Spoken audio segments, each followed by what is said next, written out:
অলৌকিকভাবে 100টা হাদিয়া দরবারে এসেছে। এটা কিভাবে হয়েছে, কিভাবে আসছে 101টা? এটা আল্লাহ পাক রব্বুল আলামিন জানেন। এটা এর চেয়ে এটা বেলায়েতের কোনো খেলা হবে আর কি। আমাকে 101টা হাদিয়া দিতে হবে। কোথায় যাও, তোমাকে আমি এটাও দিলাম। তখন বাবাজান বললো, তুমি হাসত বাড়ি গিয়ে 10 মাঘ ওরসটা হচ্ছে হযরত কেবলার, তুমি 10 মাঘ ওরস সাতবাড়িয়া করবা। আচ্ছা। এই হাফেজনগর এসে উনি এই 10 মাঘ ওরস উদযাপন করতেছিলেন। তো এই হাদিয়া কি আনবে? আমার মনে থেকে তো কোনো তখন ভক্ত মুরিদ ছিল না, মুরিদ নাই, ভক্ত নাই, কিছু না, কি আনবে? এইভাবে মানে হাদিয়াগুলা 101টা হাদিয়া তো আর একটা দুইটা না, 101টা। 100টা, হ্যাঁ 100টা। মানে হাদিয়া কি মানুষ ওনার কাছে মানে নিয়ে আসতে নিয়েছে? আল্লাহর বাংলাদেশ, এই শহীদ গাজীর বাংলাদেশ, রহম করুন আল্লাহ, রহম করুন। আসসালামু আলাইকুম দর্শক, ধর্মীয় এবং দর্শন চ্যানেল থেকে আপনাদেরকে নিয়ে আসে হাফেজ ভান্ডার দরবার শরীফ চন্দনাইশ। আসলে এখানে আসার জন্য আমার যে একটা স্বপ্ন ছিল, আশা ছিল, ইচ্ছা ছিল, সেটা আজকে পূরণ হয়েছে।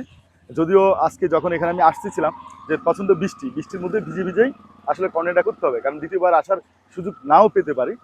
কারণ এক জায়গা থেকে চলে গেলে আবার পুনরায় আসবো, সেটা আসলে সিরিয়াল মিলানো অনেক কঠিন, বিভিন্ন কাজে ব্যস্ত থাকি। দর্শক, আমরা এই দরবার এলাকায় আসলে অসংখ্য আউলিয়াদের মাঝে আছে।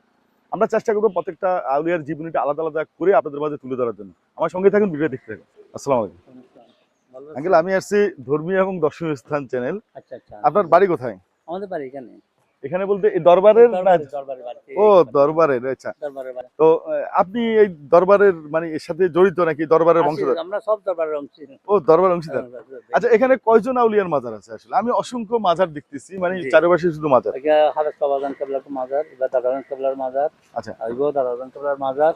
এই আর আচ্ছা, মূল যে হাফেজনগর দরবার শরীফ হচ্ছে আপনার এই হাফেজ ফজলুর রহমান, ওনার ছেলে উনি মেজোটা, আর ওনার ছেলে ছোটটা, ওনার ছেলে কুলিয়াটা ওই ওনার সাথেই লাগাই আছে। আচ্ছা, চমৎকার একটা তথ্য পাইছি যে যে হাফেজ নগর, আসলে হাফেজ নগর যে হাফেজ যিনি মূল, আসলে ওনাকে নিয়ে আমরা আসলে কিছু কথা মানে শুনতে চাই, যে আসলে উনি কে ছিলেন, কিভাবে এখানে প্রতিষ্ঠিত হয়েছেন, কিভাবে আউলিয়েছে, শুধু ওনার ব্যাপারে শুনতে যাচ্ছি। উনি তো মানে ওরা বড় একটা মানে আলেম হাফেজ, ওনা থেকে এখান থেকে উপাধি পাচ্ছেন।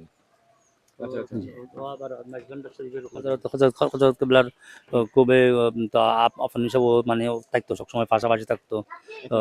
গোলাম মোহাম্মদ ভান্ডারী বাবাজান কেবলার কবার হাত ধরে বাগিয়েছিল, ওখান থেকে মানে ও এখানে পাচ্ছেন। হাফেজনগর যার নামে আমরা ওনার সম্পর্কেই জানতেছি, ওনাকে সম্পর্কে জানার চেষ্টা করতেছি। হ্যাঁ, উনি ওখান থেকে রিয়াজত পাইছে। উনি, আপনার তো বয়স হয়েছে মোটামুটি, আপনি কি দেখছেন ওনাকে? না না, আমি দেখেন নাই, তার অনেক আগে। আমার বাবা, আমাদের বাবা, আপনার বাবা দেখেন না? আচ্ছা, আপনি ওনার সম্পর্কে অনেক কিছুই শুনছেন যখন প্রতিবেশী, যে আসলে কি শুনছেন, মানে উনি এখানে আসার পরে যে উনিদের আউলিয়াদের একজন, আউলিয়ার যে আধ্যাত্মিকতা, কারামত, ওনার চমৎকার লাইফ, বহুত কিছু আছে ওনার। আচ্ছা, তো ঠিক আছে, ভালো থাকবেন। হ্যাঁ, আচ্ছা, এখানে আরেকজন লোক আসতেছে দরবারের। আচ্ছা, ওনার সাথে তাহলে কথা বলি, আমরা একটু অপেক্ষা করি। হ্যাঁ,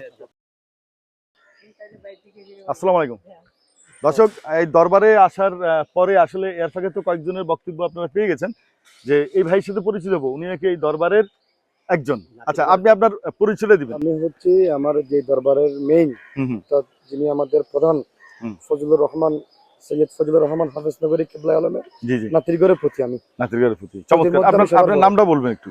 আমার নাম হচ্ছে সৈয়দ মোহাম্মদ আসাদউদ্দিন রিয়াদ শাহ হাফেজনগরী। আচ্ছা, আমরা এখানে অসংখ্য আউলিয়ার মাজার দেখতেছি আমরা, পর্বভিত্তিক, মানে একজনের জীবনী, আসলে প্রত্যেকটার জীবনী তো আলাদা আলাদা, প্রত্যেকের আলাদা। আমরা মূল যে হাফেজ নগর, যে হাফেজের নামে এই নগরটা হাফেজ নগর, আসলে আমরা প্রথমেই ওনার কন্টেন্টটা করব, ওনার জীবনীটা শুনবো, পরবর্তীতে আমরা অন্যদের জীবনে যাব। তা আমি শুধু ওনার জীবনীটা শুনতে যাচ্ছি, যে কিভাবে শুরু হলো। কিভাবে শুরু হলো হচ্ছে, আমাদের যে পটিয়া আছে, পটিয়া একটা জায়গা ছিল, বর্তমান নাম হচ্ছে হাইদগাঁও, তখনকার নাম ছিল হামিদগাঁও। হামিদউদ্দিন গুরি রহমতুল্লাহ নামে হচ্ছে হামিদগাঁও। ওই তখন যখন আরব দেশ থেকে যখন আওলাদ রসুল্লাহকে বিতাড়িত করতেছেন এজিদ বাহিনীরা, এজিদ মুসলমানরা, তখন আলে রসুলরা এই কোটি হামিদগঞ্জ চলে আসছিলেন। আচ্ছা। তার মধ্যেও যিনি আসছিলেন ওনার নাম হচ্ছে সৈয়দ আসাদুল্লাহ বগদাদি। হুম হুম এই আসাদুল্লাহকে আবার এই সাতবাড়িয়া, যে আমাদের সাতবাড়িয়া ইউনিয়ন, হুম। সাতবাড়িয়া ইউনিয়ন হচ্ছে 7 জমিদারের নামে। আচ্ছা। তার মধ্যে এক জমিদার হচ্ছে আরিফ শাহ সুলতান তালুকদার, হুম। যেটা এখনো আরিফ শাহ পাড়া নামে বিদ্যমান রয়েছে বিদ্যমান রয়েছে। আমাদের দরবারের পিছনে। হুম এই আরিফ শাহ যে সুলতান তালুকদার ছিলেন জমিদার একজন, হুম। ওই জমিদার ওই আলী রসুলকে, সৈয়দ আসাদুল্লাহ বগদাদিকে ওনার এলাকায় মসজিদের ইমামতি, মাদ্রাসা পরিচালনার জন্য নিয়ে আসছিলেন, যাতে ওনার এলাকার মধ্যে ধর্মীয় শিক্ষাটা একটু প্রচার হয়। সেই ক্ষেত্রে এই দর্শক আমরা কিন্তু আছি সাতবাড়িয়া, এটা চন্দনাইশ থানায় পড়ছে, চট্টগ্রাম জেলার। এই আসাদুল্লাহর ঘরে পুত্র হচ্ছেন সৈয়দ জিয়াউল হুসাইন। একটা ঘর দেখা যাচ্ছে হাফেজনগর, হাফেজনগর, সরি হাফেজনগর, হাফেজনগরের দিকে চলে যায়। হ্যাঁ, আমরা একটু সামনে আগাই, চলুন আমরা একটু শুনবো, আপনি বলেন, আমরা একটু সামনে যাই। তখন এই সৈয়দ জিয়াউল হোসেনের 7 পুত্র ছিল। 7 পুত্র থেকে 2 পুত্র আগে ইন্তেকাল করেছেন, আমরা 5 পুত্র পেয়েছি। 5 পুত্রের মধ্যে হাফেজ বাবা, এই মানে হাফেজ নগরী হচ্ছে 5ম পুত্র। আচ্ছা। এই হাফেজ বাবার ফজলুর রহমান ওই হাফেজ নগরী, উনি কোরআনে হাফেজ ছিলেন, সেই ক্ষেত্রে ওনাকে সবাই হাফেজ কারি হিসেবে চিনতেন। আচ্ছা। এই থেকে দরবার উনি মাইজভান্ডার গিয়েছেন, মাইজভান্ডার হযরত কেবলা কাছে বায়াত হয়েছেন, বাবা ভান্ডারি থেকে বেলায়েত প্রাপ্ত হয়েছেন, দরবার হলেন। এই ওনার নাম থেকে হাফেজ নগরী দরবার প্রতিষ্ঠিত। আচ্ছা। হাফেজনগর দরবার শরীফ। হাফেজনগর দরবার শরীফ। ওনার উনি আউলিয়া হইছেন কিভাবে? উনি রিয়াজত সাধনা এবং ওনার মুর্শিদের কদমের মধ্যে দীর্ঘদিন যাবৎ খেদমত করেছেন, গোলামি করেছেন। গোলামি করতে করতে হযরত গাউসুল আজম বাবা ভান্ডারী কেবলা আলমের ফয়েজে ধন্য হয়েছেন। ওনার থেকেই এই মানে এই দরবার। আচ্ছা। ইন্ডিয়া এটি হচ্ছে আমাদের মেইন মাজার, মেইন বাজার হাফেজনগর দরবার শরীফ। এটা হচ্ছে হাফেজ বাবার মাজার শরীফ। তাহলে ওনার পুরা নাম কি ছিল? এই সৈয়দ ফজলুর রহমান মাইজভান্ডারি হাফেজ নগরী। হাফেজনগরী। হাফেজনগরী তো আপনারা দিয়েছেন, এটা তো উনি দেয়নি। হ্যাঁ, উনি দরবার প্রতিষ্ঠা করছেন হাফেজ নগরী দিয়ে। উনি কোরআন হাফেজ ছিলেন। তাহলে হাফেজনগরী নামটা উনি জীবিত থাকতেই দিয়ে গেছেন। জি জি জি জি। দর্শক যার কথা শুনতেছিলাম, যার ইতিহাস আপনাদেরকে শোনাচ্ছিলাম, আসলে ওনার মাজারের সামনে দাঁড়িয়ে আছি। তো আমরা বিভিন্ন পর্বে কিন্তু এই এলাকার হাফেজনগরের যে বিভিন্ন আউলিয়াদের মাজার আছে সেটা আপনাদেরকে আমি দেখাবো, এক এক ইতিহাস শোনাবো। চলুন আমরা একটু মাজারের ভিতরে যাই। আসসালামু আলাইকুম।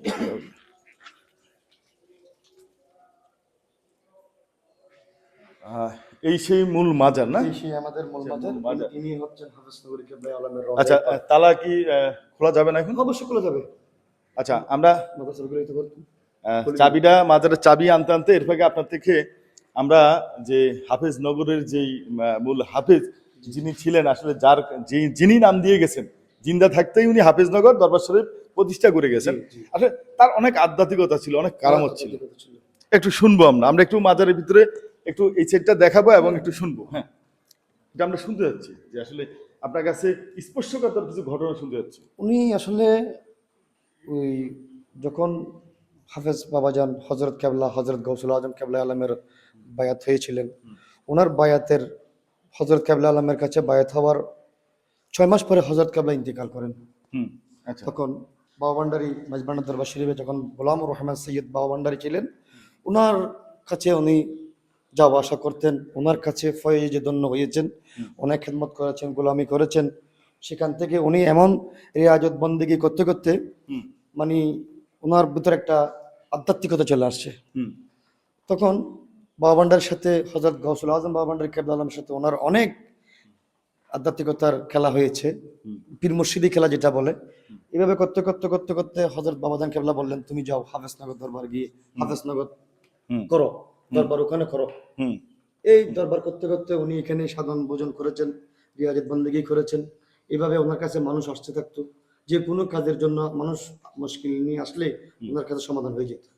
আচ্ছা। এরকম অনেক কেরামত আছে, অনেকের ছেলে হয় নাই, ওনার কাছে আসছে আল্লাহর ওলির কেরামের মাধ্যমে, আল্লাহর উসিলায় ধন্য হয়েছেন। অনেকের এরকম অনেক হাজার হাজার ঘটনা বলতে গেলে অনেক।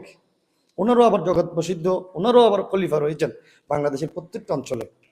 তাই? যেমন আমাদের এখানে রয়েছেন, আনোয়ারা রয়েছেন, সমুদ্রপাড়া রয়েছেন, টাঙ্গাইলে রয়েছেন, নারায়ণগঞ্জে রয়েছে, নরসিংদী রয়েছে। ওনার অনেক বড় বড় খলিফা।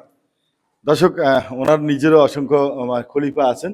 আসলে আমরা আরো শুনবো, আরো অনেক কিছু শুনবো। দর্শক আমরা মূল মাজারের ভিতরে প্রবেশ করব। মূল মাজারের ভিতরে মাজারের লাইট কি আছে ভিতরে সুইচ না? ওই কারেন্ট আসসালামু আলাইকুম। কারেন্ট না থাকলে তো একটু সমস্যা হয়েছে। কোনদিন একদিন বসে আচ্ছা, কারেন্ট নাই না? কারেন্ট আসসালামু না আলাইকুম। থাকলে তো একটু problem। দর্শক, এই সেই মাজার। হ্যাঁ, এই হলো ওনার মাজার শরীফ। আসলে বিদ্যুৎ না থাকার কারণে একটু অন্ধকারচ্ছন্ন দেখাচ্ছে। আচ্ছা, আপনি যেটা বলতেছিলেন যে ওনার অনেক আধ্যাত্মিকতা কারামত, তো আপনি দুই একটা বলেছেন। আচ্ছা, আমরা আরো কিছু এমন কিছু ঘটনা শুনতে যাচ্ছি যেগুলো মানুষ, গ্রাম অঞ্চলের মানুষ মুখে মুখে প্রচলিত রাখছে। আসলে গ্রামে কোনো পীর আউলিয়া সম্পর্কে, কোনো আধ্যাত্মিকতা সম্পর্কে শুনলে গল্প আকারে নাতি পুতির কাছেও মানুষ বলে। জি জি জি। হ্যাঁ, এরকম দুই একটা ঘটনা বলেন। আমরা আসলে তো উনি তো আমার দাদার বাপ, আমার বড় বাবা। আমরা আমাদের পূর্বপুরুষ থেকে যেটা শুনছি, আমাদের বাপ দাদা থেকে বা মুরব্বী কেরাম থেকে যেটা শুনেছি, আমরা ছিলাম আসলে যে উনি যখন ওখানে ওই যে মাহফিল করার জন্য 101টা মাহফিল হাদিয়া, এই প্রসঙ্গটা আমাদেরকে একটু বুঝিয়ে বলেন। আমরা আসলে একটু এলোমেলো হয়ে গেছি। আমার এই যখন উনি আগে বলেছিলাম, উনি হযরত কেবলা গৌসুল আজম সৈয়দ আহমদুল্লাহ মাজমুনের বায়াত ছিলেন। ওনার ইন্তিকাল, ওনার বায়াত হওয়ার পরে 6 মাসের মাথায় হযরত কেবলা ইন্তেকাল করেন। এরপর উনি বাবাজান কেবলা হযরত গৌসুল আজম সৈয়দ গোলামুর রহমান বাবা ভান্ডারীর কাছে যাওয়া আসা করতেন। ওনার কাছে কিন্তু উনি বেলায়েত প্রাপ্ত হয়েছেন, ফয়েজ আফতার হয়েছেন। তো উনি ওই দরবারে যাওয়া আসা করতে করতে করতে করতে মাঝখানে একটা কাহিনী আছে, সেটা বলতেছি না, অনেক লম্বা সময় চলে যাবে। একদিন বাবাজান বলতেছেন, যাও তুমি সাতবাড়িয়া গিয়ে দরবার প্রতিষ্ঠা করো। আচ্ছা। সাতবাড়িয়া মানে এটা সাতবাড়ি ইউনিয়ন। তুমি সাতবাড়িয়া যাও, সাতবাড়িয়া গিয়ে দরবার প্রতিষ্ঠা করো। তো উনি বাবাজানকে বললেন, বাবা ভান্ডারীকে বললেন যে আমি দরবার প্রতিষ্ঠা করব, ঠিক আছে, আমাকে 101টা হাদিয়া দিতে হবে। কোথায় যাও, তোমাকে আমি এটাও দিলাম। তখন বাবাজান বললো, তুমি সাতবাড়ি গিয়ে 10ই মাঘ ওরসটা হচ্ছে হযরত কেবলার, তুমি 10ই মাঘ ওরস সাতবাড়িয়া করবা। আচ্ছা। এই হাফেজনগর এসে উনি এই 10ই মাঘ ওরস উদযাপন করতেছিলেন। তো এই হাদিয়া কে আনবে? আমার মনে থেকে তো কোনো তখন ভক্ত মুরিদ ছিল না, মুরিদ নাই, ভক্ত নাই, কিছু না, কে আনবে? এইভাবে অলৌকিকভাবে 100টা হাদিয়া দরবারে এসেছে। এটা কিভাবে হয়েছে, কিভাবে আসছে 101টা? এটা আল্লাহ পাক রব্বুল আলামিন জানেন। এটা এর চেয়ে বেলায়েতের কোনো খেলা হবে আর কি। মানে হাদিয়াগুলা 101টা হাদিয়া তো আর একটা দুইটা না, 101টা। 100টা 100টা, হ্যাঁ 100টা। মানে হাদিয়া কি মানুষ ওনার কাছে মানে নিয়ে আসতে নিয়েছে? হ্যাঁ, এটা মানে কতটা সত্যতা এটা? এটা এটা এটা আমাদের এখানে যারা পূর্বপুরুষ ছিলেন, আমাদের এই দরবারের যারা আমার মনিবের 3 সন্তান, যেটা আমাদের আহবার, আমাদের আকাবের।